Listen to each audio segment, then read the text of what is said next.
Сәлем достар, бүгін сіздермен бірге өте дәмді чебуреки дайындайтын боламыз. Алдымен 120 мл суымызды құйып, оған 2 ас қасық күнбағыс майын және жарты шай қасық тұзды салып, жақсылап араластырамыз. Ұнды осылай аз-аздан қосып араластырамыз. Бізге 250 грамм ұн керек болады.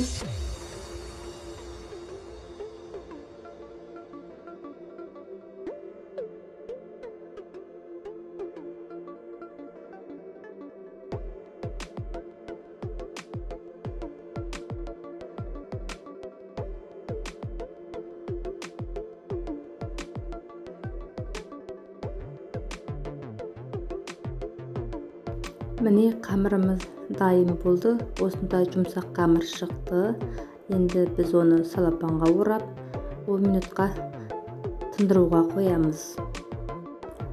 Ұнымыз сынғанша бір бас пиязымызды турап ұсақтаймыз.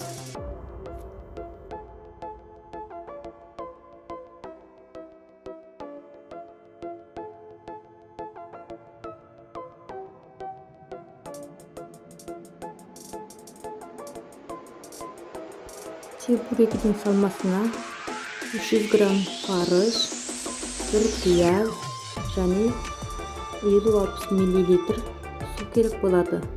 Тұз және қара бұрыш дәміне қарай қосамыз.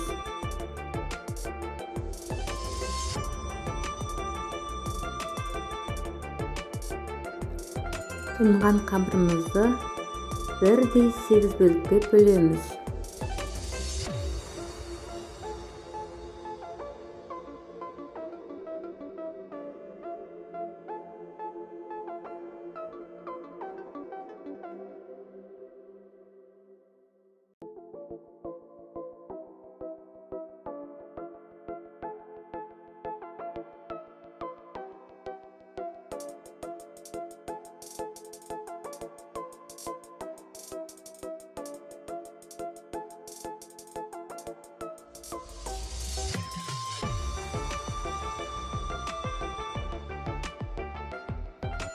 Осылай жұп-жұқа етіп, дөңгелектеп жайып аламыз. Бір чебурекиге 50 граммнан салма саламыз. Мөлшермен 2 ас қасық. Осылай шетін шанышқының көмегімен басып шықтым. Ішінде ауа қалмау керек.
Қызып тұрған майға салып қуырамыз. Bir жақ қызарғанда екінші бетін аударамыз.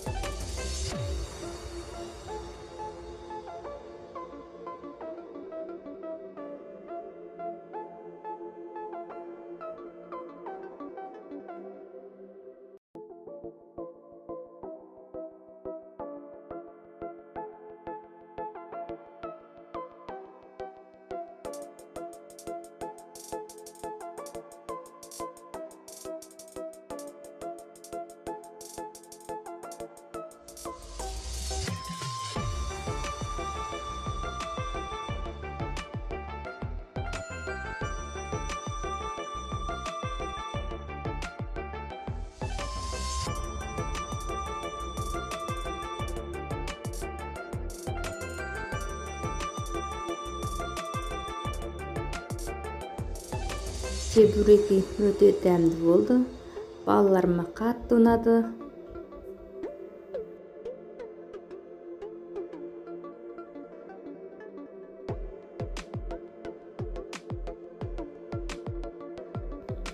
Рецептім ұнаса, лайк басып, комментарий жазыңыздар. Каналыма тіркелуді ұмытпаңыздар.